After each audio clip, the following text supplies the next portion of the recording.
The recent coup in Myanmar has taken the time back to 1962, when the military took control of the Southeast Asian country 14 years after its independence from Britain. Since then, the stage was set for military's power play until 2011, when Myanmar underwent democratic reforms and began parliamentary elections.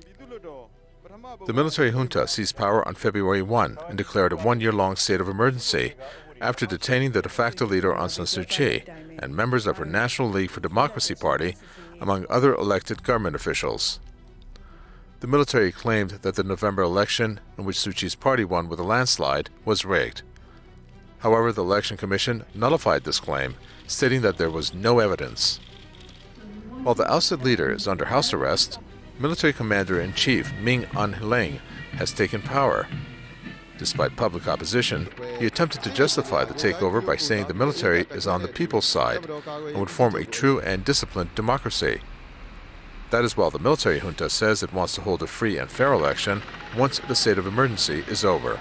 However, the country has lapsed into chaos since February 1 coup, sparking daily mass protests as well as global condemnation. The U.S. and the European Union are weighing up imposing sanctions against the junta leaders. The U.S. already has imposed some sanctions against some of the major junta leaders. Nonetheless, the military has ignored the international outcry and responded to the public opposition with escalating force. So far, 50 people have been killed and hundreds arrested during the military junta's lethal crackdown on nationwide anti-coup protests. Wednesday marked Myanmar's bloodiest day since the military takeover. The UN Special Envoy on Myanmar confirmed that 38 people lost their lives after security forces opened fire on protesters, demanding the return of civilian rule in the country. Well, I guess nobody knows why, but my speculation is that they are the ones who hold on to the power at this moment, and they are very motivated by having the power, whether economically or running the country. So now, because they are taking over the country by force, and nobody wants to have the military run the country, and therefore people are standing up for their rights. And that is exactly what the dictators, the Burmese government, junta, doesn't want it.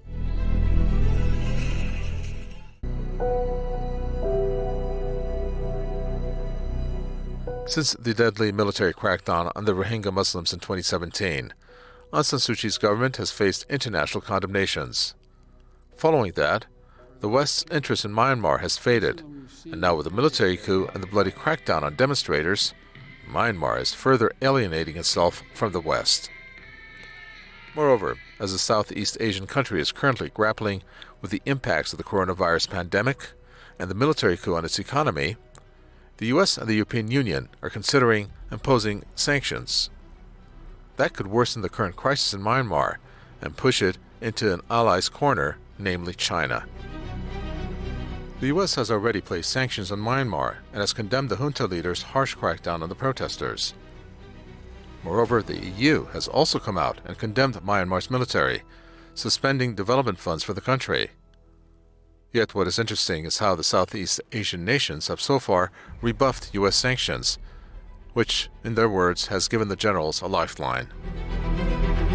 The most important thing that we also need to understand is that Burma is one of the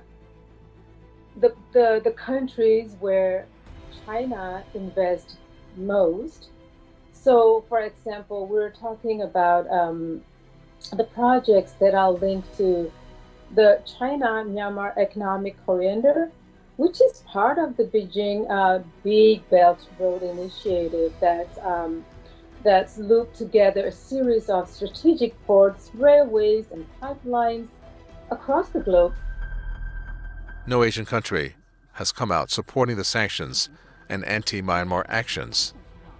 In this instance, China can therefore benefit economically from Myanmar, as trade with the West is now restricted.